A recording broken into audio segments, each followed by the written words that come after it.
Welcome in to another episode of the Return of the Roar podcast. Frankie Cartoscelli, Chris Watkins, as always, joining us. Two very special guests who have become regulars on the program. Always fun when they're joining us. Matt George of ABC 10 and of the Locked On Kings podcast. Also joining us, Brenden Nunes of Kings Pulse, Kings Beat, man who does a million. And when I say a million, I literally mean a million different spots for Kings coverage. So if you're tuning into any Joe Schmo podcast, chances are you're going to hear Brenden Nunes. Gentlemen, thank you so much for joining us. Are we a Joe Schmo podcast? If it's a bad show, Brenden will be on it. No, I just mean good, bad, average. It don't matter. You think there's a Joe Schmo out there in this world? A guy named Joe Schmo? Oh, that's for sure. That fool catches heat all Or did day. he trademark that? He's just rolling in cash. There's a lot of people that name their sons crazy things that should not go with their last name, and some of them are NBA coaches. It's crazy. It's crazy. I'm gonna name my son LeBron. LeBron Cartoscelli cannot wait. The chosen one. Again, I promise everybody this is actually off to a better start than the last time we tried to start recording. So we're just gonna keep this rolling. We are recording on Thursday morning, so we do not officially know the All-Star reserves, which will be announced tonight at 7 o'clock Eastern, 4 o'clock Pacific time on TNT. We will learn the fates of Domantas Sabonis and De'Aaron Fox, whether or not they will be in Salt Lake City come mid-February. I think I should just kind of lay it out there for those who don't know. To be announced will be 2 backcourt members, 3 front court members, and 2 wild cards from either position. It seems pretty much at this point that it's a lock. I'd be incredibly surprised if Sabonis doesn't make it. Is there any qualms about that? Anybody feel like there's any potential for Sabonis not to make it? Brenden, who has a smirk on his face. Brenden. No, it just felt like typically where that would be my line, but absolutely not. Definitely. Absolutely not. I gave Domas an A+, okay? Okay, yeah. Professor Brenden gave Domas an A+. But no, I was telling you guys before we started recording that we'll get into some Twitter beef stuff in a minute, I guess, with Matt. But I do have receipts that I saved from people saying that Sabonis was not a lock for the All-Star game. So I'm looking forward to unloading those today. But yeah, I mean, he's got to be a lock. I mean, if he doesn't make it, I don't really know who would get in over him. I guess maybe Aaron Gordon would get in over him, but I just don't see that happening. Yeah. He should have been a starter. Should have been a starter. He really should have been. I mean, it makes sense that Zion popularity wise makes it. He had a nice first half of the season, but like it's pretty insane to me that they gave the nod to Zion. It seems Zion over Sabonis, if I had to guess. Frank, how old are those receipts that you've been holding on to? I have some from early December, and I have one from like the last week of November that someone just said it was like a quote unquote crazy statement to say that Sabonis could be an all-star when how stacked the West front court is. And I think that was at a time where Sabonis is going through like his crazy, well, I mean, he's been playing crazy all year, but it was like his first stretch where he came out of a slump. I think it was like a 10-game stretch where he averaged 21, 15, and 9 or something. And I just responded bookmarked. And he said, cool, like I'll see you there, like with like 2 beer glasses, like cheersing. He's like, can't wait. So today I was telling them you could keep a lookout. I'm just gonna respond hi when All-Stars are announced. But the biggest debate, Sabonis is a lock. We can all agree on that. But the biggest debate right now on Twitter, and I think a large component of that argument has been Matt George getting into it with I don't know if that guy's a Blazers. Is he a Blazer? Does he cover the Blazers or just like a basketball fan? But the De'Aaron Fox, Damian Lillard conversation, which is also, again, hilarious to me because I was texting Chris last night. They're probably, I mean, to me, in my mind, and again, you're probably going to be, people that are listening to this are going to know already, but they're probably both going to make it. So I don't know why there's arguments about Dame versus Fox. I mean, Devin Booker's missed 20 plus 25 games, I think. So I don't know where you guys stand on that. I mean, again, there's been some like whispers from people that Fox it looks like he's going to make it. I know that I think James Ham reported with you yesterday, Brenden, on the podcast. He's been hearing some things. Carmichael Dave said he's been hearing some things. I know he's been connected to the Kings front office in the past.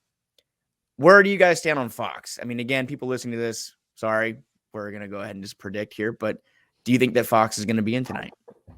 I'll start with Matt because you got in the arguments on Twitter. Please, yeah, well, I mean, it wouldn't be a night on Twitter without me pissing somebody off. So this time it happened to be, I think he was like a NBA betting or sports betting guy who just decided to respond to me because a lot of people interpreted what I said as a shot at Damian Lillard when what I said was if Damian Lillard makes it and De'Aaron Fox doesn't, that's essentially the message you're sending to Fox is, hey, you should be prioritizing your own individual numbers over doing what you need to do to win basketball games, even though a couple years ago when Fox was averaging a career high 25 points per game, was winning Western Conference Player of the Week awards, and was averaging a career high 7 assists a game, which is 5 points less, and which is pretty significant, and the same assists as Dame Lillard is putting up right now on a team that's not even in the freaking play-in picture. Like, people were saying, well, Fox isn't winning enough. Fox is on a bad team. So he was never even considered. Like, he was not in the conversation 2 years ago. And now they're saying that De'Aaron should be putting up better numbers compared or to similar to what Damian Lillard is doing. And it doesn't matter that the Kings are almost 10 spots above Damian Lillard's Blazers in the West. And I'm not saying that's Dame's fault by any means. Dame also gets a lot more shots up and has a lot more opportunity to score because he is all that the Blazers had. And De'Aaron has been in a position where he is all that the Sacramento Kings have. And this year, he doesn't have to be that guy. And he's averaging just 1 point less per game than his career high on a team that is 8 games above 500 on the day where all-stars are to be selected. Like, you have to take that context and the regular season context into account. This is an award for this season. I don't care how many all-star games or how recognizable the Damian Lillard name is. Dame is absolutely a star in this league.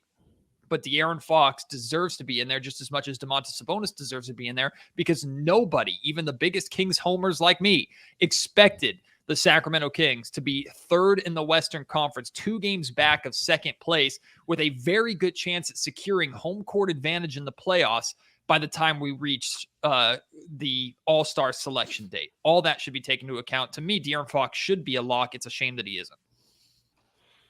Brenden, how are you feeling these days? I think it's debatable. I think that De'Aaron should be absolutely in the conversation. I don't know that I'd really be all too shocked either way. I'm expecting him to be there, but I'm not going to be shocked if he's not. I think the complication is just like who is and is not, or should not be considered because of injuries, right? Like, I agree with you. Like, Booker, probably not. Booker's been out for an extended period of time now. He's played 29 games. I feel a little differently, admittedly, about Anthony Davis, but that also has a difference between the front court competition and the backcourt competition, right? Like, when you're looking at who's this third front court guy, for me, it's Lauri Markkanen is the easiest one. Right. I put Paul George next. And then after that, I'm like, Aaron Gordon or Anthony Davis was playing like MVP candidate when he was healthy. It's not like he's projected to be back soon if he's not already. So I think that's where some of the conversation gets complicated. But the 2 other guards, like, I think SGA and Ja are the 2 obvious ones. And then after that, like, it's Fox and Dame and Anthony Edwards. And I think that Fox and Dame both have better numbers.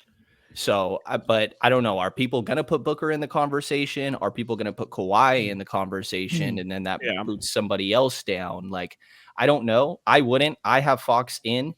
But I wouldn't be shocked if he doesn't make it. I think it's just going to be all about how people go about these injuries. And I will say the one argument that I heard that made some sense to me that I hadn't considered before is that, like, if somebody's projected to come back, it could look stupid at the end of the year that, like, someone like Anthony Davis, or, I mean, these are bad examples because they're injury guys, like Desmond Bane is back now.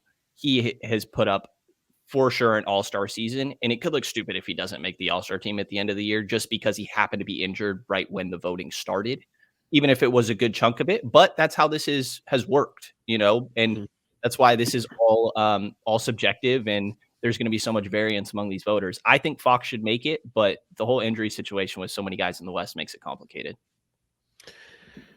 Yeah, I wanted to kind of take the whole list that you kind of gave there and see if we can come to some form of consensus or see if we can kind of see where the debate begins. So I think, do we all agree here that Ja and Shea are probably SGA are probably the locks for the guards, the two guard spots?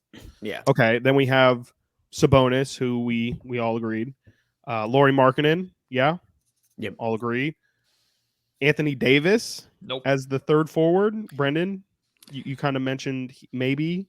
No, I somehow did not write Sabonis on here because in my mind he's already in this. That. So no, AD will get put down. No AD. No AD.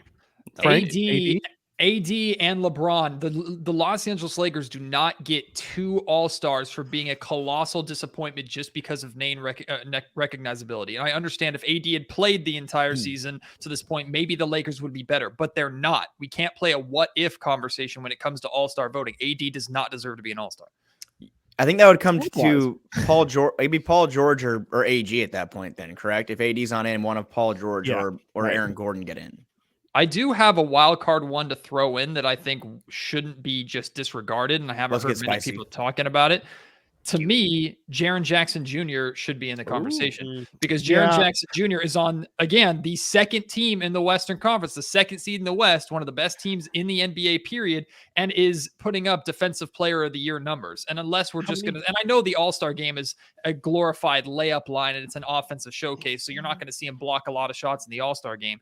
But Jaren Jackson Jr. deserves recognition for how important he is defensively, which is a role that I never expected him to fill. Like, I never expected to see Jaren Jackson Jr., and I know Mike Brown isn't big on block shots, but he doesn't just block shots. He changes shots at the rim and has done that all season long. So I think he deserves to be in the conversation. I don't think he'll make it, but I think he deserves to be there. Fun fact, if he does make the All-Star team, that would make everyone in the top 5 an All-Star, except from the 2018 draft. Everyone in the top 5 would have been an All-Star except for one player. I don't know if you guys know who that player would be, but I don't. Okay. Luka Doncic. And what draft? No. Yeah, Chris, exactly. That's what it is. Yeah. Yeah, Marvin would be the one. Matt, I'm curious if so. Jaren Jackson did miss like a good chunk of the season as well, like the first chunk. He's played 35 games. Is that kind of, you think, the cutoff then? Desmond Bane's played 29, so he has played less games than him. But I mean, I would be okay just because of how good the Memphis Grizzlies are. I would be okay with either one of them getting in. Again, I don't think they're going to, because I think there are better individual numbers for players that have played more this season. But I put more weight into the context of how a team is doing during the season than I put numbers on a team that is bad. Because, I mean, every single team has a leading scorer. Now, it's one thing to be a leading scorer. It's another to do what Dame's doing and put up 40 points and sometimes 50, 60 points. Like, I understand the difference between that. But I also think defensive accomplishments are extremely important and deserve to be recognized. Like, I don't think an all defensive team is enough recognition for someone who is as important to their team as Jaren Jackson Jr. has been for the Grizzlies. So that's why he's in the conversation. Again, I don't think Jaren Jackson Jr. will make it. I think, like you guys said, Aaron Gordon should be above him, and a couple others should be maybe above him and more likely will make it. But just because he's a defensive player more than an offensive player, and he's still averaging like 18 points a game or something like that, I don't think that should disregard him from the conversation. Yeah, I agree. Okay, so that third forward spot is kind of, we'll give it to a Paul George, AG, Aaron Gordon combo, I guess. Leaving, I guess, the wild card spots for De'Aaron Fox, Damian Lillard, Anthony Edwards, potentially Devin Booker, probably not Devin Booker, and one of Paul George or Aaron Gordon. And of those 5 that I just listed, only 2 can make it. Who are we feeling? Frank, go ahead and give your thoughts. Who are the 2 that you project for those final 2 wildcard spots? I just think it makes the most sense to have, in my opinion, Fox and Lillard. Fox, based off of the fact that it seems like because of the coaching voting aspect, I think that really plays in Fox's favor. He is the one that gives opposing teams fits every single night. He's a player that sticks out in their minds when you think of what makes the Kings go. I mean, what he does in the fourth quarter, I'm sure he acts as a thorn in every team's side that he comes across. I mean, even last night against the Spurs, another 10-point fourth quarter, but he's come to expect it. But I think the conversation with Fox also is, we kind of talked about already, but if not now, when? And I think that people know around the NBA and in league circles, coaches, what have you, De'Aaron Fox has been deserving to be an all-star for a while now. And maybe he hasn't played as well over the past 2 years and he's missed some time. But this year, there's not really a debate. He's been healthy. He's been playing well. He's been shooting the basketball well. He's 50% from the field. He leads the three we were talking about, Booker, Fox, and Lillard in games played by almost 10 games. I mean, he has been very available. And it just raises that question of if not now, when. I think he's going to get the votes to get in. I think that what we're hearing from guys that know things, James and Dave, who have been connected with King stuff countless times, that I think maybe that maybe they got a hint. I don't know. Maybe there's already word out that Fox got the votes, but I think that he deserves it. He should be in. Maybe it's a biased take. I don't know. But then also, to me, the other wild card, it's the All-Star game. And I think Damian Lillard is somebody that has the respect and deserves it. I think maybe Aaron Gordon could be a guy next year that could be like in that Fox conversation things like where he deserves it. He's been due before. Maybe he'll get his due next year. But to me, I think it's Damon Fox, which is why I think it's ridiculous. People were arguing on Twitter about it. Right. But again, if you're listening to this, you know if I'm wrong or right. But I think it's Fox and Lillard. Brenden. I also think Fox and Dame, but I worry about Anthony Davis. Mm-hmm. He's day to day, and Anthony Davis was legit MVP candidate when he was playing. It's not like there's like, I mean, day to day is an improvement based on everything we were hearing before. If I have no clue, it's like he should be back at any point. Booker, not so much because it's reevaluated in a week, I think is the last update, and reevaluated could mean anything. Jaren Jackson Jr., I think, is a great shout. Aaron Gordon doesn't really do it for me. I think Anthony Edwards is just a little worse. I mean, he's been playing great as of late, but worse than Fox and Dame. So I worry a little bit about Bane, maybe Jaren Jackson. I thought that was a great shot by Matt, and AD, but I think it should be Fox and Dame. Mateo. Yeah, it's Fox, Dame, and me for me, or Fox and Anthony Edwards for me. I mean, the reality is with Fox, and the reason why I say he's a lock is because it's not just the fact that, like, the Kings went from not in the play-in to third in the Western Conference, and I've hit that nail on the head a million times. But it's if you look at how significant De'Aaron is in clutch time, in clutch stats, which is he's the front runner for clutch player of the year, right? He's shooting over 60% in the clutch. Like, he leads the league in clutch offense, not necessarily points scored in the clutch. I think it's LeBron who leads the league in that. But he is, I mean, in terms of clutch efficiency, he's at the top of the list. He is directly responsible for so many of these Kings wins. Even if you say, well, Domantas Sabonis carried the load for 3 quarters, fourth quarter's close game, it's De'Aaron Fox closing every single time. I mean, that is significant to where I put wins. Like, if we're talking about comparison again between Fox and Dame, Dame time is clutch time, and De'Aaron Fox is quite literally better at Dame time than Dame or anybody else in the league at this point. And that is directly resulted in wins. If the Kings were a hovering around 500 team and Fox was still the leader in clutch points, I don't think that could be ignored, or clutch efficiency in scoring, I don't think that could be ignored, but it's not the same thing, because there aren't as many wins that can directly be pointed to Fox's efficiency in the fourth quarter. The Kings have the wins. Fox has the wins. The Kings are 1 win shy of last year's total, and it's February 2nd. They did it on February 1st. Like, that cannot be ignored. So Fox is an absolute lock for me. I think Dame has put up such ridiculous numbers and so many highlight plays despite being on a terrible team that he deserves to be there. Plus, for like show factor alone, we know Dame can pull up from half court at any point and hit a shot in the All-Star game. So I think he deserves to be in there. But I mean, Anthony Edwards, in my opinion, is an absolute star. It's only a matter of time for him. So if he gets it this year, great. If not, he's going to get it probably in the next year or two. You know how I feel on AD. I understand the great numbers that he was putting up. He has been MIA this season, injury-wise, just like he's been so many seasons in the past. So I don't think AD deserves to be there, and also weighing the Lakers situation heavily into that as well. So long way of saying, yeah, to me, it's Fox and Dame, or Anthony Edwards gets in there. I have no issue with that. The clutch numbers are for sure his best argument. Like, he's been so phenomenal in that aspect. I think it was Jason Anderson tweeted yesterday, last night was his 15th double-digit fourth quarter of the season. And I think D'Lo had like 15 in the fourth quarter last night against Warriors. People are making a big deal out of it. And like, that's a great performance. That's like De'Aaron just does that. That's not even an outlier. You're expecting it at this point. You know, he had, I think, 8 points in those first 3 quarters, that first game against Minnesota. He has 21 in the fourth. And that was in a loss. But like to Matt's point, a lot of times these aren't all just for nothing. Like they're leading to wins. I think the clutch argument is the best thing for sure. If he doesn't make it, it'll weigh heavily and cause sleepless nights, you know?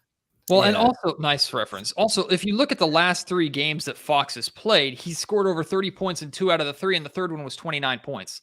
Like Fox is capable of being this guy. He could do it anytime he wants to. The thing is, this season he doesn't have to, and it's not in the best interest of the Sacramento Kings to go out there and stat hunt. And Dame or Fox can put up the numbers that Dame is putting up this season. He could.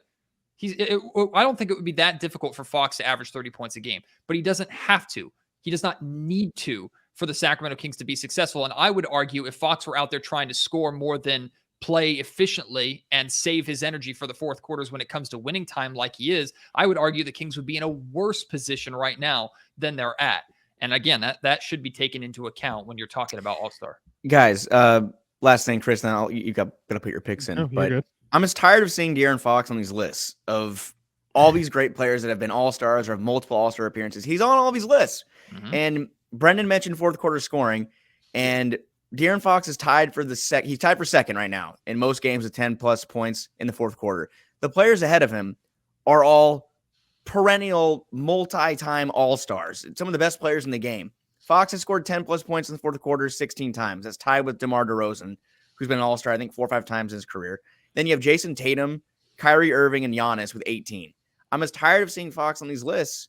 Oh, by the way, Fox is tied with LeBron James for that as well. There's all these lists. And also, I think he's one of 3 players in the league averaging 24 and 6 on 50% shooting. I think the other 2 are Jokic and LeBron. He deserves his flowers. He deserves his I mean, I'm thinking about the Mike Conley thing. I don't want it to be a case of De'Aaron Fox has a great career, and 8-9 years from now, Fox is 34, 36 years old, or however old he'll be. And they're like, okay, we got to get him in at least once as the third injury replacement. That's just not who he is. He's better than that. So well, and people keep moving the freaking goalposts when it comes to De'Aaron Fox, and the reason why they move the goalposts is because of where he plays. Like that's the reality of the situation. Fox would have been in or would be a lock if he played in a different market than he does in Sacramento. Yeah, I think the Mike Conley thing's super interesting, especially when you consider that coming into the draft, that was Mike Conley was De'Aaron's number 1 comp. Like, you know, his number 1 pro comp was Mike Conley, and it does kind of seem like De'Aaron. Matt mentioned that he did have a previous season where he averaged 25 points per game and still was kind of right on the outside looking in of the All-Star.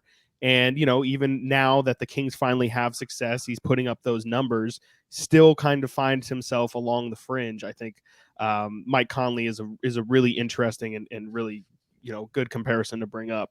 To add to the clutch time conversation with De'Aaron, he's number 1 right now in clutch time points, 119. Number 1 in field goals made, 48. Number 1 in field goals attempted. Number 1 in field goal percentage as well. Like, the dude, to Matt's point, like he just continues to show up in the fourth quarter when the Kings need it the most. And I think that is his number 1 reasoning for why he should be an All-Star. And then you throw on the fact that this team is the number 3 seed in the Western Conference.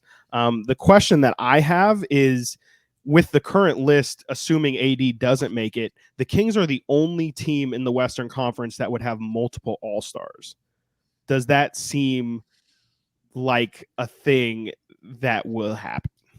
And I know by saying Fox will make the All-Star, yes, but you know, I just have a tough time seeing that maybe that's where a Jaren Jackson might slip in. You know, it makes a lot more sense for me, and from a generic basketball conversation, that you have the Memphis Grizzlies get 2 people, or, you know, Frank mentioned Aaron Gordon potentially slipping in with the Nuggets, having a 1 or 2 seed. Now, granted, the Kings are a 3 seed in the Western Conference. Argue that with the huge turnaround and with the spirit of what it means for the Kings to be in such a good position, that they would be deserving of having 2 All-Stars. But I think that thought maybe creeps in to, I don't know if it's going to necessarily hamper people from voting for Fox, but I think definitely some of, they already got Sabonis in. Maybe we should give the nod to Dame and to Anthony Edwards or something. I don't know if that's necessarily going to sway the vote enough, but I think that pretense might be in some people's mind. I feel like we've talked a lot about All-Star and people are already going to hear about it, so we should probably move on. Yeah. I'll just say really quick on Harrison Barnes, by the way, or you know what's funny? I Googled just trying to pull up like a list of how many Kings made the All-Star team and everything. And if you type in Sacramento Kings, I think All-Star or All-Star history or something, Harrison Barnes came up on Google search. Just Harrison Barnes, just like his picture profile. I'm like, I don't know what is going on here. Is this kind of like a narrative we're missing that Harrison Barnes should be an All-Star? Because Chris has probably written many articles throughout the years that really helped that SEO. Yes.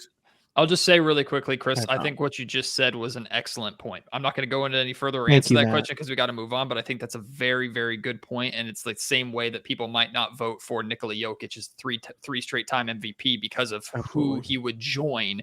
We're talking about some of the greatest of all time. And I think Jokic will be there at the end of his career, but there are people that are not going to vote him as a 3 straight time MVP because of the historic context. So that's an excellent point to bring up. No, for sure. It's why LeBron doesn't have like 7, 8 MVPs. I mean, you can't tell me LeBron James has not been the best player in the league. I mean, I'm sorry. What do has 4 MVPs? Like that's it over a 20-year career? That's ridiculous. I'm sorry. It's ridiculous. No, agreed. And you can, it's, it might not be a popular thing to say here, but like Kobe, same thing. Like Kobe has 1 MVP. You're telling me Kobe Bryant was the best player in the NBA for only 1 season. It's kind of crazy. It's ridiculous. Let's move on to the Kings winning back-to-back games here. They have defeated the Minnesota Timberwolves on, was that Monday? In overtime, 118-111. They split the little mini series in Minnesota. The Kings are now 2-0 in overtime games this season. They also followed up with a win last night on Wednesday in San Antonio against the Spurs, 119-109. That one was in regulation. Fox and Sabonis both end up with 30-point double-doubles in that one. Malik Monk seems to be back to his old ways in the past 3 games, averaging 18 points a game, shooting like 66% from the field, 55% from 3.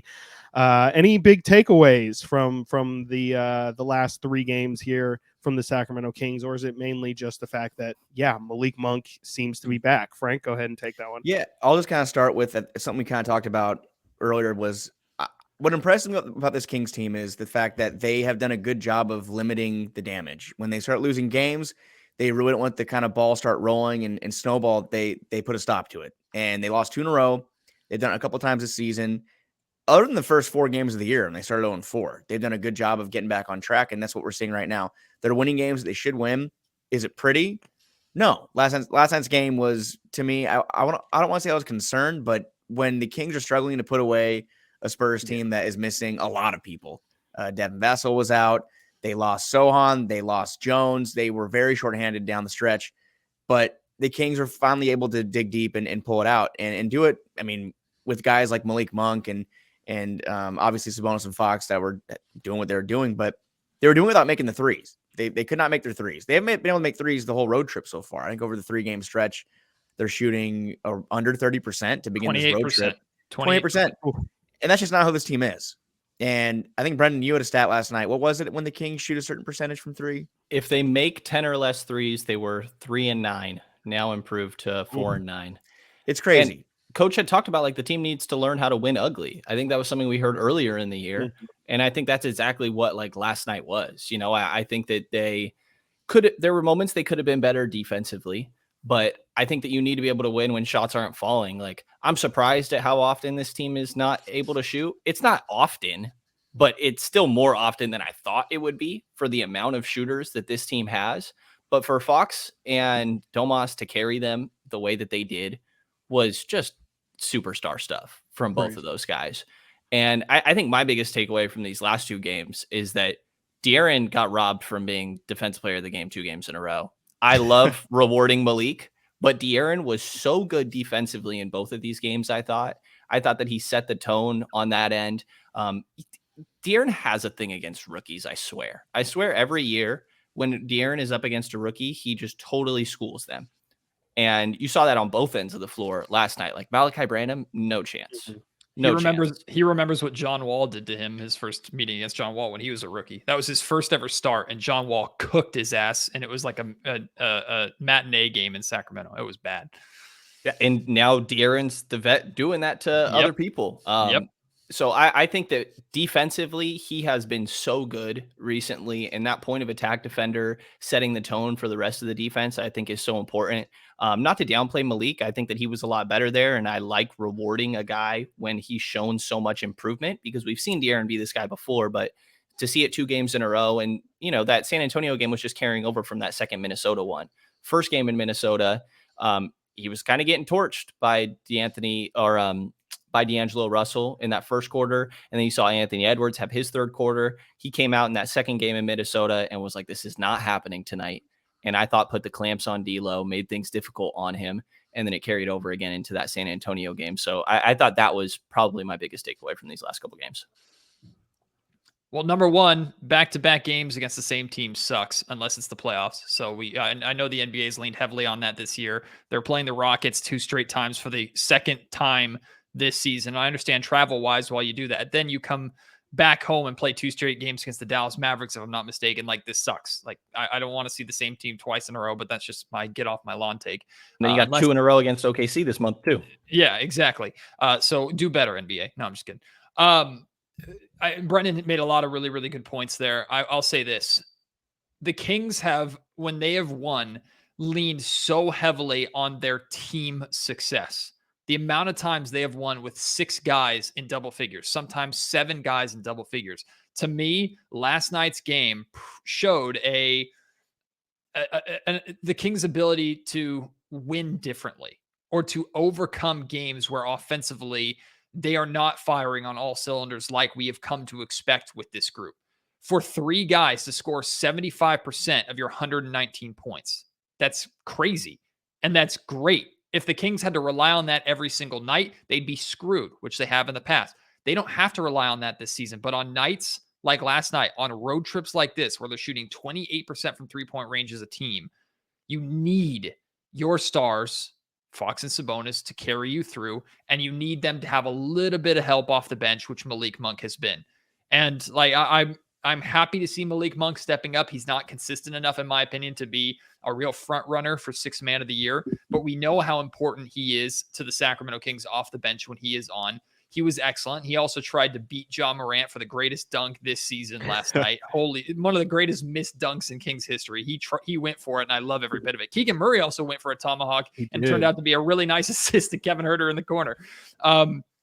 So I was really pleased. I think it shows the range of ways the Sacramento Kings can win. I think when Domantas Sabonis looks to score, he's impossible to guard because you have to worry about his passing ability and how he gets his teammates involved. If you throw double and triple teams at him, he'll pass out of it as long as he's not turning the ball over in foul trouble. It's literally the only way to stop Domas. So to see him really get his offensive game going, like if I'm a Kings fan, over these last 2 games, the Kings have shown me everything I want to see. An ability to win offensively, you're not at your best, and a performance from your star. Like what was the criticism we were saying about De'Aaron Fox after the Minnesota Timberwolves loss? Wow, he scored 21 of his 29 points in the 4th quarter. That's amazing. But he had 8 points going into the 4th. Like, you need Fox to be better for 4 quarters. He was that in these last couple of games with the addition of Domas and the numbers that he's been putting up. No surprise the Kings are 2-1. And I think it's worth pointing out, over this road trip, the Kings are averaging 10 turnovers a game.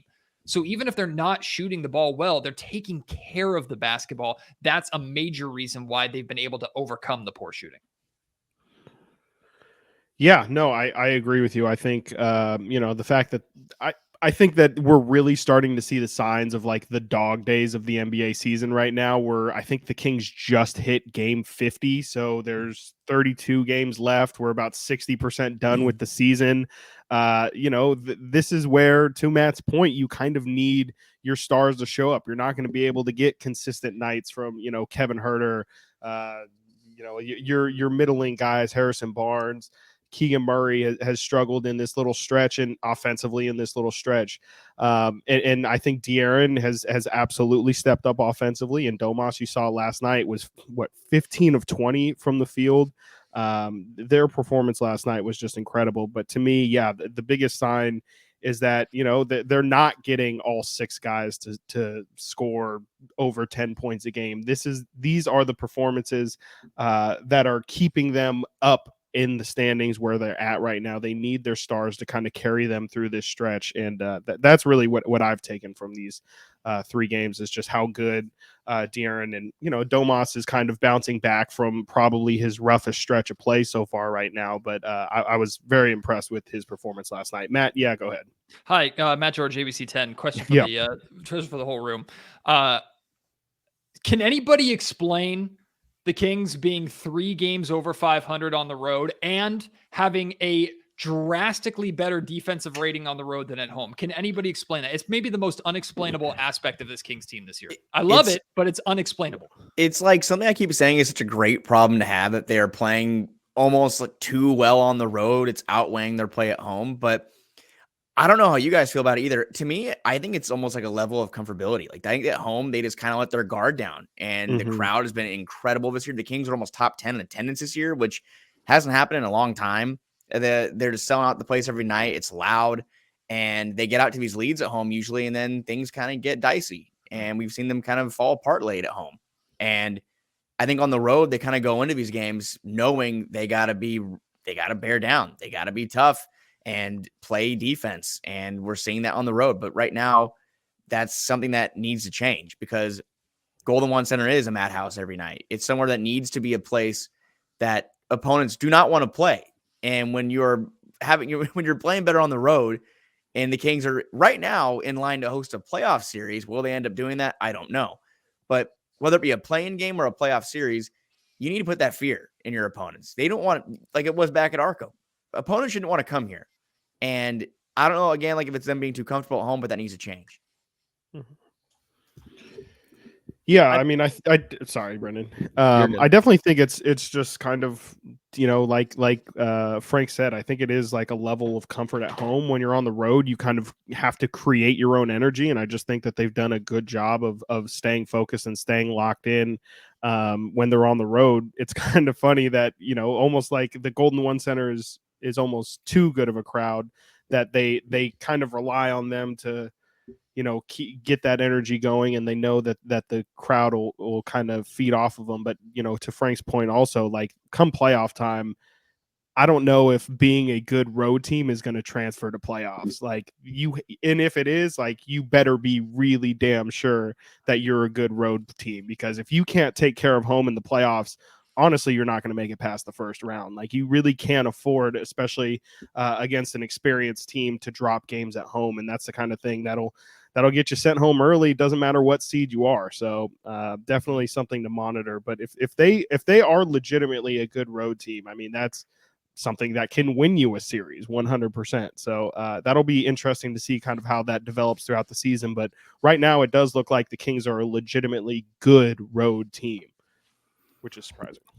Yeah, I mean, I agree with the points of both of you guys. I think that, just trying to theorize what it could be, because obviously we don't know, but I think that sense of comfort makes sense to me. I think that home crowds react a lot to offensive possessions, and sure, they get up for like the great defensive possessions, multiple efforts diving on the floor, but like the crowd's not going to react to like your weak side rotation or just making the right rotations, and I think that's what you need to be locked in on. And we're just seeing it a bit more on the road. And could come back around to hurt you in the playoffs. But I think it's still important to note, like, the rest of this regular season is crazy important too. Like, we're still talking about 3.5 games out of being in the play-in, 4.5 games out of being the 11 seed. Like, it's just still extremely close in this Western Conference, and every single game is going to matter. We've heard so much about how important home court, taking care of home court is. So encouraged by this road stuff, but it is one of the weirder things for sure. I can't remember something like this. It's weird, but it's evening itself out, I guess, in a way. The Kings are also a pretty significantly worse offense on the road, aren't they? which could have something to do with it as well. Maybe that they, oh God, Matt, no cats on this podcast, Matt. Pull up splits yeah, I mean, it's not drastic, but at home they average about 118 points per game. On the road, they're about 114 and a half. I mean, it's interesting. I mean, it's definitely interesting. The 3-point shooting, I didn't realize they've regressed to, or I'm sorry, that was the opponents. Sorry, actually, I'm sorry. Let me back up. At home, they average 124 points per game. On the road, the Kings average 114 points per game. We're looking at a 10-point difference. So yeah, you're right, and I didn't really realize that. Well, I think the Kings at home, they shoot the ball really well at home, which is what you should do in your home gym. You know how to shoot in that gym. But that also leads to kind of a complacency to, we can get away with trading buckets at home. Like there's been a ton of times this season where the Kings have scored 30, sometimes 40 points in a quarter and still give up 31, 32. And that's actually pretty common in the NBA. Why do you think when you see a team that's beating the crap out of another team and they score 140 points that they've given up 120? Like defensively, you kind of sag off a little bit when you know you're hitting shots and you can't be stopped. And we've seen that at times with the Kings at home. So that's the only explanation to me versus on the road. You have to be a little more scrappy and you have to put together a defensive effort that lets you go on. What was it? A 16 or 19-0 run for them to win in Cleveland at the end? Yeah. Like the Kings have to be more scrappy on the road. And I'd argue, even if it's a little more ugly, it's better for them when they have to play like that. I think so. I mean, that's kind of what that number points out to me, is that they kind of know that their shots aren't going to go in at the same rate that they do at home. And so they kind of just need to pay a little bit more attention and focus on the defensive end. I mean, if you know that if you score, the difference between 124 and 114 points per game is probably a similar difference from like first in the NBA to maybe bottom 10. So if you're a completely different team when you're on the road, that means that you need to have a completely different game plan. And if that is defend, I can't explain to you why they choose to not bring that same level of intensity at home. But I would say that's probably a good reason why they seem to be more locked in defensively, is just because they kind of know that they have to be if they want to win on the road. The Kings have also had a handful of inexplainable home losses, and I don't think they've had a single inexplainable road loss.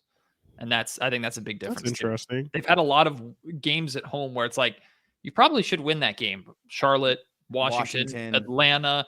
I mean, Philly, so early. And then you get on the road and it's like, they've lost some games on the road, and maybe they've lost some games to teams that Atlanta, for example, like they got swept by Atlanta this year. The Kings are better than the Hawks, right? Yeah. But they got swept by Atlanta this year. So, but I wouldn't say that's inexplainable, because Atlanta's still a good team and you're on the road. So we haven't, with the exception of like Milwaukee and Boston, which I expect, like the Kings really haven't gotten their ass kicked on the road yet. Which is also, I think, great. Yeah, that's true. The Knicks game wasn't great either. But that's one. That's a good sign. I think that's a good sign to build upon. They had a bad start in that quarter. The Kings outscored the Knicks in that game. I remember they outscored them second through fourth quarters. It was one horrible, horrible first quarter that really just put them in a hole. And that isn't like, it's not a silver lining. It doesn't kind of make me feel much better, but it just shows that they are able to adjust, but they just somehow, dug themselves in too deep. But yeah, you're right. I mean, that's, again, something that doesn't make any sense. They are literally a better team on the road right now, and they got to level that out. They got to take care of home. Which, as people that are at these home games, like, why? That's so agitating. Why do I have to specifically have memories of all these horrible losses? Not all. They're like, I'm not saying there's a bunch, but those are miserable experiences. I'm not gonna lie. They were. Yes, they were, absolutely were. It's about cutting them down, though. We've been through a couple seasons where it's like, you go through a couple weeks in a row where it's just like, are we going to get one good performance this week? So. Yeah, the multiple 9-game losing streaks was a time. That was a time in Kings history that I will never forget. As much as I love my job, didn't love it then. 2 years ago. At the 50 game mark last season, the Kings lost to Atlanta in Atlanta. It was the middle of a 7-game losing streak. But the Kings have not come. Their closest they come to a 7-game losing streak was 0-4 to start the season. Like, that turnaround is nuts, which is also why I spent some time on my most recent pod talking about, and we'll get into this conversation later on in the year, but Coach Brown is absolutely a Coach of the Year candidate and should be a finalist at this point just because of how quickly he's turned this team around. But I mean, just imagine they clean up some of that stuff at home. They're probably a second seed if they handle their business at home. Do you know what I just realized? This is kind of off topic, but as we transition out of this into All-Star stuff, or All-Star trade deadline stuff, deadline stuff. Yeah, I just remembered that the Kings play the Pacers tomorrow, and there's a very realistic possibility that Domantas Sabonis, Tyrese Halliburton, and De'Aaron Fox are all-stars on the floor tomorrow. Well, there's even a greater chance that 50-50 chance that Tyrese Halliburton and Domantas Sabonis are playing together on one of the all-star teams, depending on how they're selected. Ooh. And that would, or if De'Aaron Fox, but those two specifically, can you imagine Tyrese throwing, I don't know, like a lob to Sabonis, or Sabonis hitting Halliburton in the corner for a 3 in the All-Star game? That would just be, the highlights would be gold. I'm already thinking about how gold those would be. If Sabonis is a real homie, he will refuse to set screens for Tyrese Halliburton and not pass Tyrese the ball. Do you know what's crazy? Sabonis is a real one. I don't even know. I can't name like one time Sabonis had any comments that were headline worthy about the trade. It's just like, he's just like, oh yeah, I love my time there. They're good guys. I don't know if he's had a headline worthy comment, period. No, it's just interesting. And it's tomorrow will be 4 days. 4 days from the anniversary of the trade.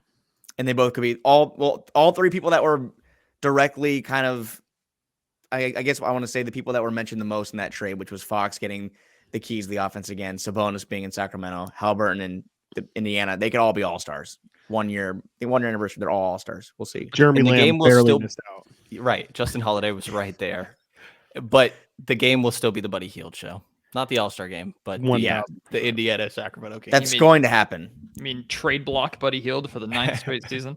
No, the Kings better be freaking ready for that game too, because Indiana, especially with Tyrese playing, but Indiana is going to come out with a freaking vengeance because they got embarrassed in Sacramento, and they are a much better team than what they showed in Sacramento. If I'm the Kings, I'm expecting hell from tip-off because I think Indiana's playing pissed off, and Tyrese is definitely part of that. And you know what? Should be pissed off.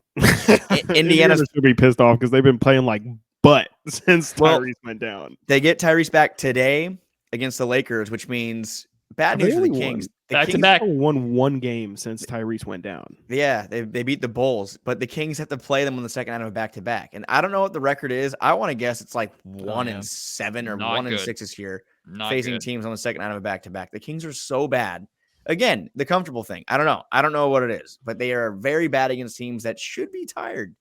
And it's just not the case. So tomorrow should be fun. Do we think Tyrese plays second night of a back-to-back? Absolutely. Coming off an injury? I think so. Absolutely. It wasn't like a serious. I think it was it a serious? What was it? It was an elbow knee. I don't know if it was like a sprain or anything. I think it was hurt feelings, but I'm not sure. I honestly think the Indiana Pacers team doctors are going to have to tie Tyrese to a chair to get him not to play in tomorrow night's game. Well, maybe he doesn't play tonight and plays tomorrow, or right. I don't know. I don't. You don't want a guy to overexert himself in like an emotional matchup. Take a game off. He's still questionable tonight from NBA's injury report. Left knee, elbow. Carlisle said he's planning on playing the point guard. Gotcha. Scott Agnes, Fieldhouse Files. We'll see. Interesting. Yeah. But what a way to celebrate All-Star season than having the 2 main players in the quote-unquote most, I'm quoting, one-sided trade in recent NBA history, and they're both going to be All-Stars. So it's pretty funny. Here's a transition into the trade deadline game. Yes, this one's going to suck compared to last year, and I'm 100% okay with it. You mean like as far as excitement or as far as the Kings making moves? It's going to be boring as hell for Sacramento, and that is how it should be. But isn't it a good spot to be in? Absolutely. Yeah. Oh, 100%. I'm just saying from a talk standpoint, like the Kings' big splash has already been done. Well, let me dive into this. Let me ask my pal Chris. Let's start with Chris. Let me ask you a question, Chris. Do it. Now, what is your greatest point of emphasis in the deadline? What do you want the Kings to do? I know the rumors out there right now we have listed. The 2 biggest sourced rumors are Matisse Thybulle, Darius Bazley, guys that are both known for their length, their defense. So mostly Bazley, I think he's a forward. He's 6'8". Thybulle, we know what Thybulle. He's been a darling of Kings trade deadlines in the past. He's been linked to them before. Would getting one of those guys be enough for you to kind of just say, let's call it a day, let's call it a deadline, or are you wanting them to kind of do a little bit more? Do you want them to push the needle, or should they kind of keep this thing mostly intact? Yeah, I mean, it kind of feels like marginal moves like that are the way to go, and I think I would be surprised if they made multiple of them. It feels like whether it be the backup center or the backup wing position, that seems to be the spots that they're looking at, and I don't think that they address both in individual trades, if that makes sense. Maybe they make like just one all-in trade and acquire a wing and a backup big, but I kind of don't see that much movement happening. And the more and more I've been thinking about it, and I'm curious what you guys think as well, is the backup center role really as important as what we've been kind of building it up to be? Because in a playoff series, I've really been thinking about it. Sabonis is going to play 38 to 40 minutes a game, and that requires about 8 minutes of backup time. And if Chimezie Metu or Trey Lyles is losing you in those 8 minutes, I mean, I guess that's a possibility, but you shouldn't be losing your game in the 8 minutes that Sabonis is off the floor. Is that, unless you feel like the drop off in backup center is that drastic, which is maybe a conversation, but how much do you give up for somebody who's only going to play 8 to 12 minutes in a given game? Or is it honestly more important to shore up that position for regular season where you're not going to play Sabonis 38, 40 minutes? You want to give him 32 to 36. And so maybe I think it's just kind of a value proposition and where you value that. So you present me with a question. I then present everybody else with a question without answering your question. Good journalism. Matt, go ahead and take that one. Oh crap. Well, No, I agree with you 100%.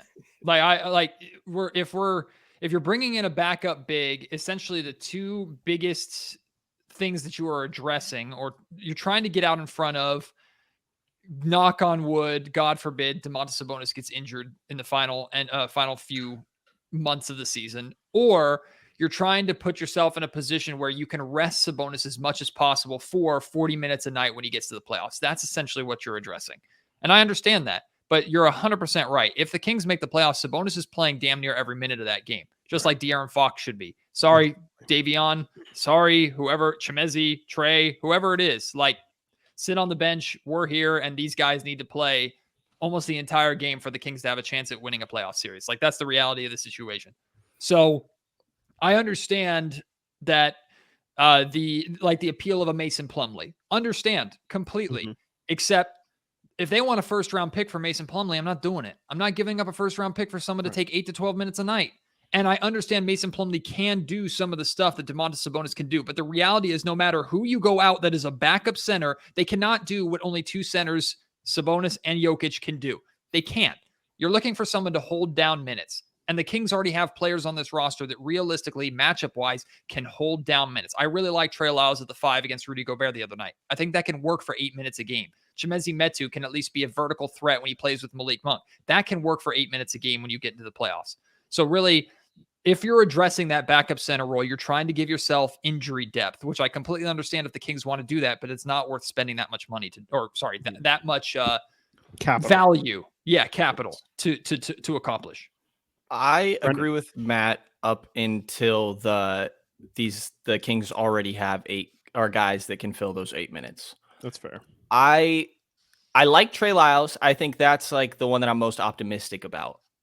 But like I thought, it's kind of matchup specific too, isn't it? Trey Lyles. You did it against Rudy though. You did it against Gobert. That's like the perfect matchup to put him on. I mean, that I think Trey Lyles is kind of exploiting everything that Gobert kind of does not well. Whereas like if you're going against, I don't know, give me who would the Kings play right now in the playoffs? If the playoffs ended today, it would be the 6 and the 3 seed. It would be the Timberwolves. Okay, love that. Great. There we go. Okay, so let's say they play Golden State. Like, is Trey Lyles going to be able to, do the same, have the same kind of impact against Kevon Looney or Draymond Green? I would say probably not, because those guys are a little more averse at guarding somebody, on the perimeter, quick like Trey Lyles. Yeah. Go ahead. Sorry. I think that you're totally good. I agree with you, but I think like Trey is the best hypothetical right now, but it's still hypothetical. And I think you can lose a game in 8 minutes, like 2 4-minute stretches. Like, I don't think you should, but I think you can. Against I think Golden it's State for possible. sure. I Against think Golden Yeah, State for exactly. sure. For sure. The drop off is that drastic. Like, I mean, I think you could even feel it against San Antonio. Like, I thought Metu was really bad in that second half. And it made them bring Domas back in the game earlier. I think the biggest thing is for regular season. Like, you don't want Domas going into the playoffs, Right. like having played 38, 40 minutes a night consistently leading up to that. Like, I want, if Domas has a broken thumb, that he feels like he can take a game if he needs to, you know? And obviously, like, they're never going to be the same team without it, but I think the whole conversation, like, it's important to me to get better because I think there is a drastic drop off right now. I think you can lose a game in 8, 12 minutes, but it was never a conversation in my mind where it's like you're ever spending anything more than like Terrence Davis, Alex Len, or Rashawn Holmes in like second round picks. Like, and even then, like, I don't know that I'm wanting to include multiple in any of these deals. Like, to Matt's point, Mason Plumlee first round pick, I think that's absolutely ridiculous. I don't think there's any. First of all, I don't think that Charlotte's getting that, and secondly, I don't think the Kings should ever pay something like that. Like, it's not so desperate that you have to figure this out. You have to make a trade. But I do think that it would help the team a lot. I think the biggest want for me is just another guy that can play every single night. Like, if you're so focused on perimeter defense, like Matisse Thybulle and Darius Baisley, defensive guys, right? They're also guys that like literally are kind of unplayable on offense. And I'm pretty sure that the Sixers could use some perimeter defense, and they're not playing Matisse Thybulle very much. Like, I think that says a lot. I would like Matisse Thybulle. I think he's a better version of KZ Okpala, but there's going to be some nights where you can't play him. And to me, I would just love one more guy that can produce on a nightly basis. I've really come around to Josh Richardson. You could get it done with Terrence Davis, Alex Len. He's expiring. I think he's productive on the offensive end and not a great defender, but a good defender. I would prefer a guy that can play on a nightly basis, even if that's your 8th guy. Like, if you could get another Trey Lyles level of production, I think that'd be great, rather than like so focused on we need this one specific skill, but then maybe they're a nothing or a negative on the other end. Like, I mean, that being said, like, I talked myself into Thybulle, into Baisley. There's nights where I think KZ is the move, that it's to go that way. And these guys could just be better options there. Derek Jones Jr. or something like that. Like, so I also, though, that's what I would like, but I don't think they're in a position where they have to do something. Like, if they did nothing, I'd feel fine. So would you say necessarily you don't care about position? It's just anybody who can add to the rotation? I mean, ideally not like a smaller guard. Like, if it's a guard that's like 6'5", 6'6", great, but smaller than that, I do care. Like, Seth Curry's a guy that's interesting to me, but that's where I'm like, I don't know about positionally. Frank? Yeah, I mean, for what it's worth, there was I think it was Chris Haynes and Mark Stein. They were on a podcast today that I do think that Matisse, they would be surprised if Matisse Thybulle was moved. I think they were saying the Kings are checking in, but they would be surprised if he's moved overall. So I got to be honest, the more time that goes by, the less optimistic I am that the Kings might make a move at all. I mean, there are some expiring deals on the roster. I mean, they could, I don't know if a buyout or just overall releasing Alex Len is an option, but that's something they could do to clear a roster spot. I don't know if there's going to be a buyout market. I think someone mentioned that if there is a possibility Plumlee could be bought out. That could be a way the Kings bring somebody in. But I mean, also they have guys on 10 days. There's that rotation too. But I am not personally expecting any fireworks. I am expecting it to be a pretty quiet deadline. I mean, I think that the main thing the Kings should do is try to keep this group intact and preferably positions 1 through 6 or 7 on the rotation. I mean, Trey Lyles isn't going anywhere. Malik Monk's not going anywhere. Davion Mitchell, I don't think he will. I mean, it probably would take a pretty significant deal. That'd be like a fireworks sort of situation. But I think, like we talked about, and Matt said how it's going to be a boring deadline. It's a good spot to be in. And it's a spot that I feel comfortable in. that the Kings do need to kind of, not kind of, but they need to for sure improve defensively. They're up at 20th in the league now. So round of applause, getting to 20th in the league in defensive rating. They're on the way up. They're on the way up. But I don't know. I'm looking at these names on here, and Brenden, you put out a list a day or so ago, yesterday. They have that trade exception, which I think is about $4 million and change. Yeah, it's 4,023,000. I think that's one of the important things to mention here is that expires on the 7th of this month. Like, it's you use that or you just don't have it anymore. And there's a handful of guys that'll fit into $4 million. Yeah, and the guys you have listed here, Derek Jones Jr., Andre Drummond, Naz Reid, who I think that they're saying, I can't remember, I read it, that he probably won't be moved because they're still in the race, but Kenyon Martin Jr., former Kings draft pick. Kings are great. Jordan Nwora, am I saying his name right? Nwora? Yeah. Saying his name right. Bates Diop from the Spurs last night. Serge Ibaka, that's a name we've heard for a while. I don't know how you guys feel about some of these names on this list, but might be embarrassing to say it, but if the Kings were going to go for someone that could be a backup center or just kind of stash there over Alex Len, Andre Drummond's a guy that I would not be fully against. I mean, I really don't know why people have really and I understand why. I think it's kind of like the stat stuffing aspect of the majority of his career. I think people have kind of looked at Andre Drummond as a stat stuffer, but he protects the rim. He's long. He's a lob threat. He's a rim runner. I just don't know if he'd be the worst thing, but I'm not sure if you guys are interested in any of these guys in the exception field. I mean, Brenden, I guess with you, I mean, is there a name on that list that you would be inclined to seeing the Kings go after? I have come around to Andre Drummond a little bit. He does have, it's 2 years, 6.6 about million. Like next year would be a player option for him, 3.4 million. Not sure where he would be on picking that up or not. Like, I think that's a fine try because if it doesn't work, like what did it cost you? A second round pick? Like the Kings have 9 second round picks at their disposals. They have all of their own, minus 26 and 27 is technically locked up in that Herter deal. And then they have an Indiana second this year that looks pretty damn good, by the way, when it comes to second round picks. Dallas in 24 and 28, and then a Portland 2025, which that Portland one could sneakily be pretty good as well. So like, I don't think it hurts to try. You know, you have an empty roster spot that is just sitting there. Like, I'm not expecting Deontay Burton to be around long term. You know, if you want to try Serge Ibaka, I don't think Serge Ibaka can still play. If you want to try, it doesn't really hurt. You know, like I think that's fine. I think Kenyon Martin, you mentioned, probably more expensive, but like that's interesting. Nwora, try it. Derek Jones Jr., try. Like, I think when it comes to this exception and throwing in your own second round pick this year, so then all you have is your own first and then that Indiana second, like that's fine. Come around draft time. You know, how often do the Kings end up trading their second round picks anyways? Right. Like every time. All the right. time. So I think that like I would try something with the trade exception because it probably won't cost you much. Yeah. I think the name that sticks out to me on that list is definitely Naz Reid. He seems to have kind of like the perfect blend to me of he's shown some ability to stretch the floor, but he's also a really big body.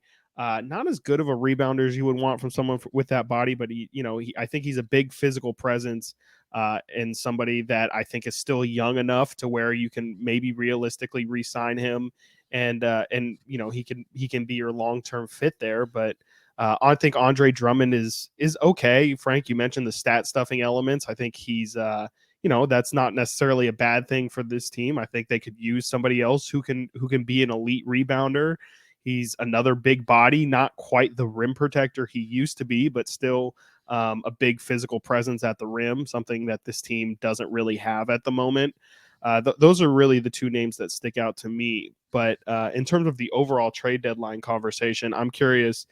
I think, Frank, you definitely touched on it, and Brenden touched on it a little. I think the problem that the Kings are going to run into at this deadline is just they really don't have much to offer that anyone would want. I think, Frank, you said that they probably shouldn't touch anyone in their 1 through 7 in their rotation, and I completely agree. I don't see any of those guys necessarily being moved. I guess maybe you could see a world where maybe Malik gets moved, but I think you even said like that would kind of be the firework move, and even then, I don't know what you're getting in return.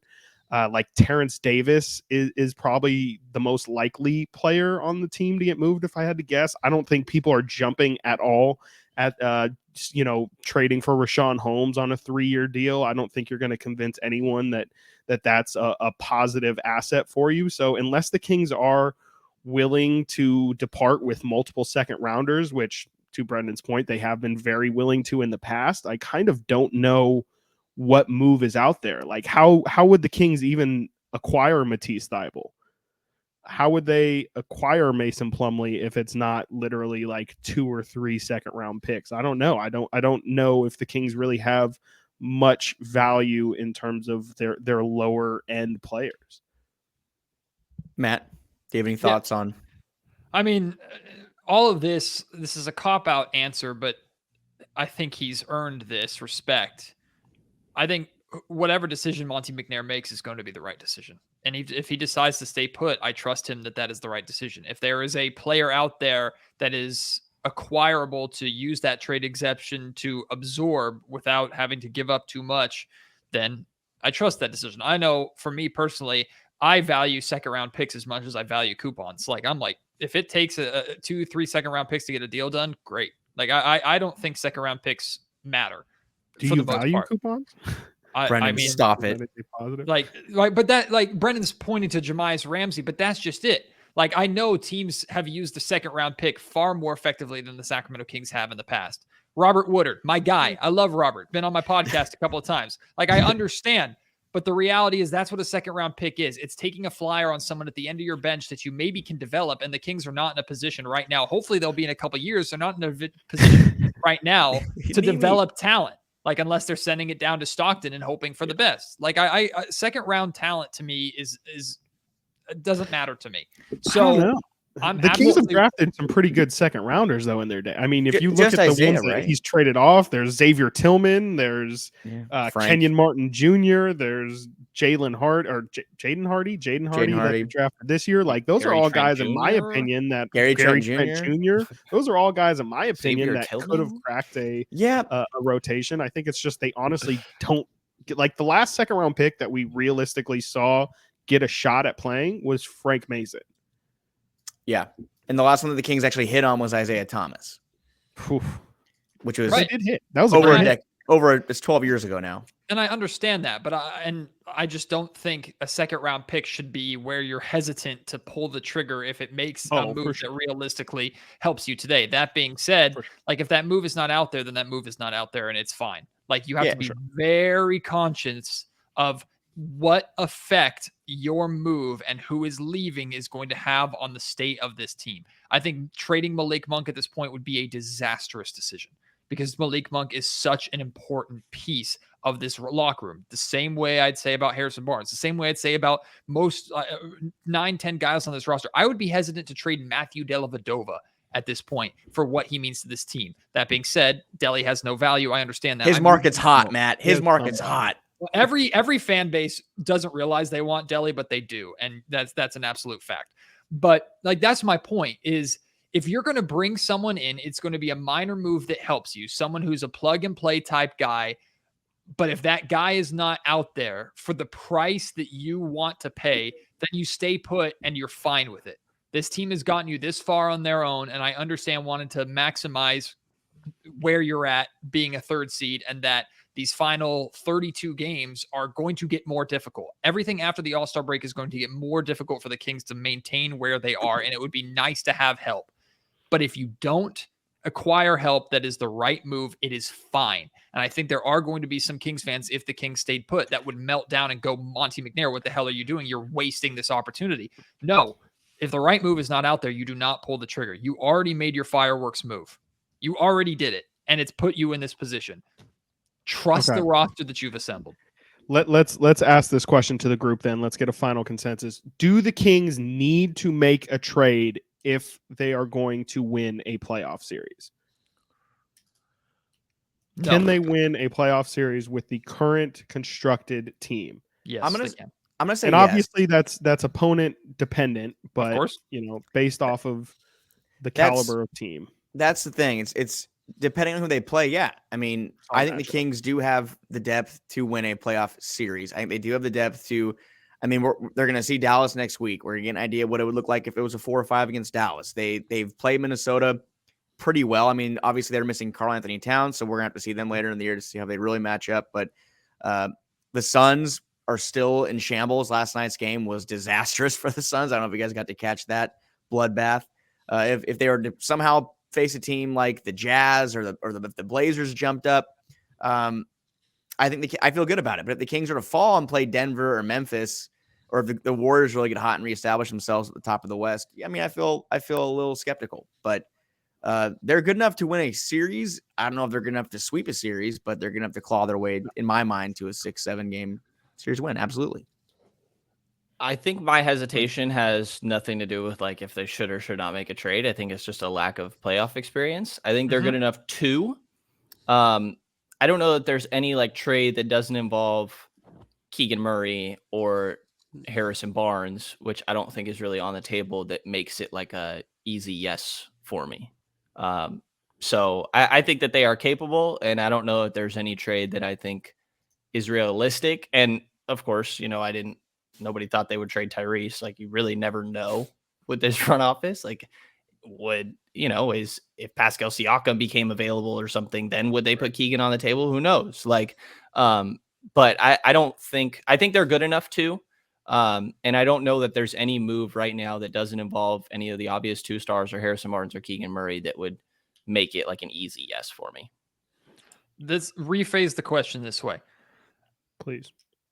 Is someone who is a $4 million a year player to be absorbed in the trade exception, or an 8th or 9th man in the rotation, the difference between the Kings winning or losing a playoff series? The answer is no. Like, it's not. Like, and if that player is, then the Kings are not in as good of a position as we expect them to be, which could be the case. But the Kings are going to win a playoff series based off of what 2 guys do and how 5 guys support those 2. That is how they're winning a playoff series. Even if the Kings have home court advantage, the expectation should be that the Kings have a very good chance of losing that playoff series for exactly what Brenden said. They've not been there before. That and defense. Like, these are the 2 major playoff experience and defense, I'd argue, are 2 of the most important things to a successful team. And a lot of teams, the Boston Celtics, the Golden State Warriors to some extent, have to go through losing in the playoff struggles in order to, I mean, even the Phoenix Suns, who are red hot, made it all the way to the NBA Finals, did not win. Like, this is what it takes. You almost have to lose. I almost expect the Kings to lose and build off of that. I think that's what's next in the evolution of this team. And that all has to do with, especially I'd say guys 1 through 4 for more. So guy number 8 is not going to be that big of a difference maker for me. That's why I'm okay with the roster staying put. Now, if there's the right move out there, absolutely make it. And if you want to go for it this year, and if it's there, I say go for it because it's fun. Like, we love it. But it's not that big of a difference maker, in my opinion.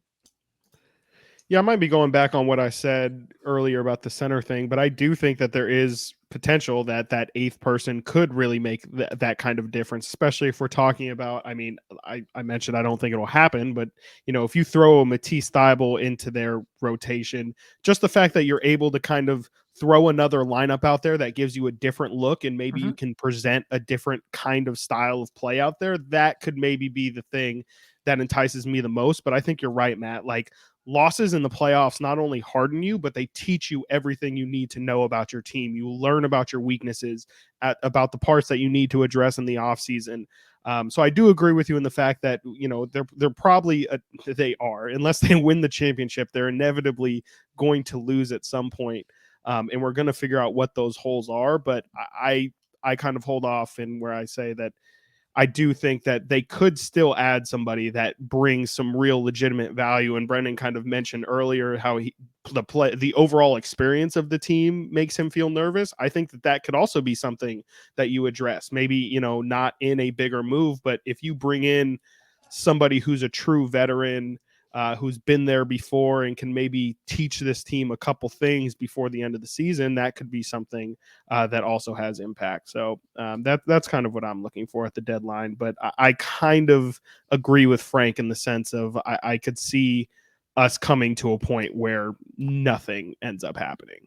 And I do think people would, I guess, fairly freak out. And I do think it would be a pretty massive freak out where we would have to do some damage control. I tweeted something the other day of like, how would people react if the Kings did nothing? And At least on Twitter, I'm pretty sure it would be a little bit of a freak out. That's just crazy though, because they're not at a point where it's like, oh my God, they're in the 9-10. They need something to push them forward. And while the margin isn't huge between the 3rd seed and the 9-10, they have proven that they can play well enough to be in a position where I don't think people need to worry about. If they're healthy, they're going to be, in my opinion, top 6, top 7. If they are healthy, if they stay with this roster, knock on wood, no injuries to the main guys, they're good enough to be there.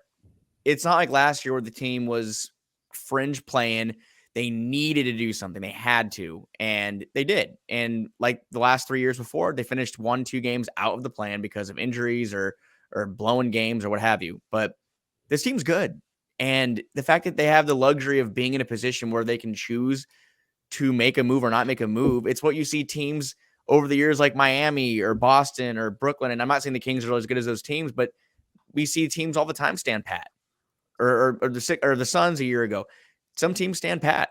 And if the Kings stand pat, it's because Monty McNair, who has been very calculated and smart with his moves to this point, he probably likes what he sees from this group and sees that they can improve defensively, which is where they need to improve the most. They need to improve defensively. And it kind of comes down to the guys that are going to be playing the most. The starting 5 is going to be on the floor more times than not, especially in the playoffs. They need to pick it up on the defensive end. And if those guys can pick it up, and if the people that are plugging those holes for 9-10 minutes, Davion Mitchell, Malik Monk, Trey Lyles, they can continue to do their jobs, this team's not going to go anywhere. So I'm not going to freak out if they don't make a move. It'd be fun. It's always fun seeing moves happen and kind of just imagining new lineups and seeing the tweets pop up and seeing the social media reaction. It's fun. Trade season's fun for that reason. But if nothing happens, it's because the Kings have put themselves in a position where they are comfortable, which we've been saying that word a lot. And maybe that's not a good thing to be, and you don't want to be complacent, but they're in a good spot. And if they don't make moves, it's because Monty McNair feels confident in this group. There's a hypothetical that I have in my brain, which I could spend a whole podcast on. So we'll kind of squeeze it in here at the end.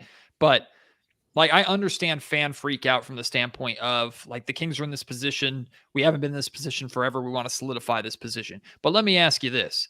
If it's how much do you value home court advantage in the playoffs, which is significant. Like, it could be the difference between the Kings winning and losing their first round series. I understand that completely. Like, looking at this team, they're not going to make it to the NBA Finals, and they probably won't make it to the Western Conference Finals. I feel very confident saying that for experience alone. Now, hopefully they shock me and surprise me and prove me wrong, and I'd love to be proven wrong. But I would feel pretty confident saying that right now, just like I'm pretty confident this team is going to end up a 6th seed regardless of what happens at this trade deadline. But if we get into the final 2 weeks of the season, right, where we know the Kings have clinched a playoff spot, but there's only a 2 or 3 game gap between 4, let's say they're at 4, and 5, which drops them out of home court advantage. If the Kings were to take those final handful of games and rest Sabonis and Fox, gearing them up for a deep playoff run at risk of falling out of home court advantage, is that the right move to make or not? Or do you risk bringing a tired roster into a home court advantage playoff series? Because to me, that hypothetical should be discussed and should be worried about more than what the Kings do or don't do at this trade deadline. Because again, every success that the Kings have or failure that the Kings have in the playoffs will fall squarely on the shoulders of Fox and Sabonis and the main supporting cast around them. That's where the team is at right now. I would say probably if their road record is as good as is trending as it is right now, I think that makes it a little bit easier to swallow, because you could probably convince yourself, hey, we're a really good road team. We're still playing the same caliber of team because you're still going to get that 4-5 matchup. Let's bank on ourselves being a really good road team, and hopefully that can make up the single game. I think it's an interesting proposition, because especially with how much Fox and Sabonis are going to have to play if they don't make a move, it's super interesting. I don't think that they would actually make that move, though. I agree. I think they'd play them out and just figure it out. Last thing, according to the playoff probabilities on Basketball Reference, I'm not sure how credible these are. It is a simulation. I think it is a 10,000 simulations the remainder of the season, including the play-in round. The Kings are currently projected to finish 3rd in the West, 47-35. They have a 97.4% chance of making the playoffs. And a number I don't know if I fully agree with, a 79% chance of winning the division. I don't know about that, but also 6% chance winning the finals. So you're saying there's a chance. I'll take it. Like if the Kings finish with 47 wins, a 17 win improvement year over year, that is insanity. Coach of the year, Mike Brown, Coach of the year. Insanity. Monty, Executive of the Year.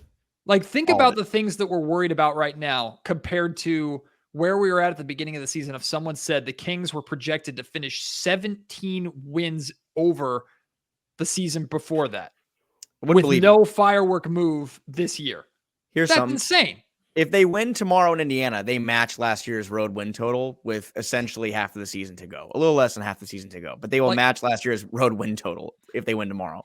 I'm not saying the Kings should be complacent and should waste an opportunity to improve and make a deep run at the trade deadline if they can do it. But if the Kings make the playoffs as a 3rd or 4th seed, it's house money.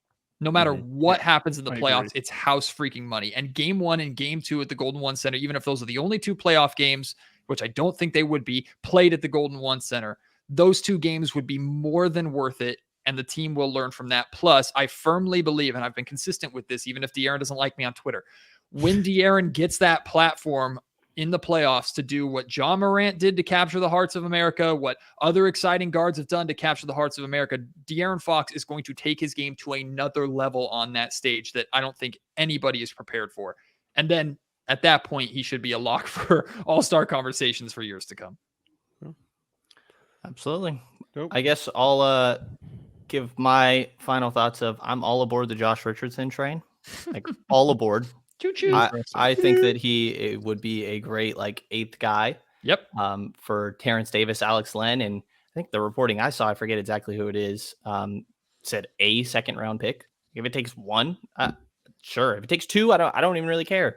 Like do that and then get Serge Ibaka for a veteran presence that has, like, you add those 2 guys, you add Josh Richardson and Serge Ibaka. Maybe Serge can do something at the back of 5. You could try. I don't think so, but you could try. But you're getting at least 1 guy that's part of your rotation, and you're getting a lot of playoff experience between those 2 guys and kind of veteran leadership. So do something like that. I know Chris has always wanted a Lopez twin. There's Rolo. Please. Please. Love that. Love that. Just to watch him fist fight Slamson before every game. Right. So if the Kings did that and added 2 players, what happens to the Kings bench rotation though? Because either Trey Lyles loses his spot or Trey Lyles beats out Serge Ibaka hypothetically for that spot. Because Davion's in there, right? Malik Monk's in there, right? Mm-hmm. You can play back and forth. I wouldn't be concerned about Serge getting too many minutes. I don't think Serge at this point in his career is eating up more than 10 minutes a game. I think Richardson would take any minutes that you ever see now from like Terrence Davis or KZ, and then you'd see less minutes from someone like Trey Lyles, but you also could just cut off some minutes from Harrison Barnes, Keegan Murray, and just not need to rely on those guys so much. In a playoff series, those guys are playing over Josh Richardson easily, but like there's such a heavy reliance on those guys right now. I feel like, how dare you? Brenden, I'm just curious, what do you think the main difference is? Because I don't really see one between like Josh Richardson and Terrence Davis. I think that one is just more consistent. Like I think that Terrence Davis is super erratic, and I think that Josh Richardson is that a bit. But I think he's a good defender that on some nights can be even better than that. And I just don't know that he reminds me of Dante a lot. Which I know people have split opinions on Dante. I loved Dante. I did too. So like, I think Josh Richardson doesn't get to the rim a lot, and sometimes he'll maybe dribble a little too much into a mid-range pull up. But like, I think you're seeing that a lot more with the context of this team right now. Like, I just think that he is not as erratic as Terrence Davis, really, and has a little bit more size. Sure. I think there's a very good chance that Richardson can be the player that looks good without the context of watching him every day. And he comes to Sacramento and we get that context and we go, oh, okay, I get it now. I get it why he's been a journeyman. That being said, that still might be better than what the Kings have right now. So I'm just saying. And also, like, the reality is no matter who the Kings go out and get, if they do not provide the consistency that Mike Brown needs, Mike Brown will sit him on the bench and tell him. And that's these guys are not guaranteed to crack the Kings rotation if they are moved or if they come to Sacramento. I think that's the big thing too. Mike Brown, they have to earn Mike Brown's trust. That's huge versus Luke Walton getting guys and Dave Yeager getting guys that is just like, okay, well, I have to play them. I have no other option. Right. No, that makes sense. I mean, especially with how Mike has talked about playing Keegan and stuff, and how, it's just when you're trying to win basketball games, you really don't have time to, play integration game. You can't really, okay, let's give Josh Richardson 15 minutes here to kind of figure it out. Well, what if those 15 minutes are the reason why you lose the game, and then that's the reason why you become the 6th seed and all that stuff. So that's a great point, Matt. Definitely people, just because they make a move for some fringe or seems like 8th guy in the rotation, doesn't mean that necessarily we're going to see him anytime soon, or even in the playoffs when things matter the most. So I don't know how many of us thought when Bagley was traded that Trey Lyles was going to be the get from that. They won that trade. They completely won that trade by a wide margin. Should have drafted Trey Lyles second overall. Honestly. Anything else? Anybody got any wild hot take predictions for the deadline? Does OG Anunoby get traded for 4 second or first round picks or something? Or what do you think's the biggest name moved? I love this report that there might be a bidding war between Memphis and New Orleans for OG because the other team doesn't want the other team to have him. I think that would be must-see TV. Oh, yeah. That is honestly great. I would love that. I don't know. There's been some Zach LaVine chatter lately. I could see him finally getting moving. The Heat makes sense to me. I think the Heat would be nice. I mean, does Russell Westbrook get moved? For Zach LaVine? He's expiring, so now it's easier. I saw a graphic that had Zach LaVine and Russell Westbrook, but I think they're going to try and move Russell Westbrook anyway. With how tight the West is, I think the biggest thing to watch from a Kings standpoint has nothing to do with the Kings. It has everything to do with the teams in the Kings range. How many teams are going to go for it, and how many teams are going to bow out? That's what I want to see. Yeah, and just how much movement gets made at all with that being the fact that just everybody is so close. Does anyone really want to make a definitive move that will make them better, or make a definitive move that could potentially make them worse? How risky are you willing? How much risk are you willing to put into that move? All of this and more will be found out this week. The trade deadline is next Thursday, February 9th. I believe at noon Pacific time. Mm-hmm. Is that correct? Noon Pacific time. So that'll be fun. Can't wait for that. We will probably record after the trade deadline, if I had to imagine, Frank. Yeah. After the trade deadline next Thursday. So be on the lookout for that episode. You can check out this episode right here on YouTube. Though if you're hearing this right now, you probably have already listened to everything. So no point in plugging that now.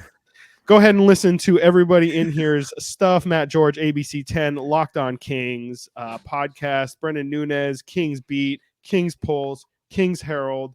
1140. Gonna be on Deuce and Mo later today. Gonna be on a different radio station later today. And is recording his own podcast later today. So we appreciate Brenden for giving us a small portion of his time. Matt, this is part of your obligation. So no, thank you. For Frankie Cartoscelli, my name is Chris Watkins. Thank you all so much. And bye-bye. Peace.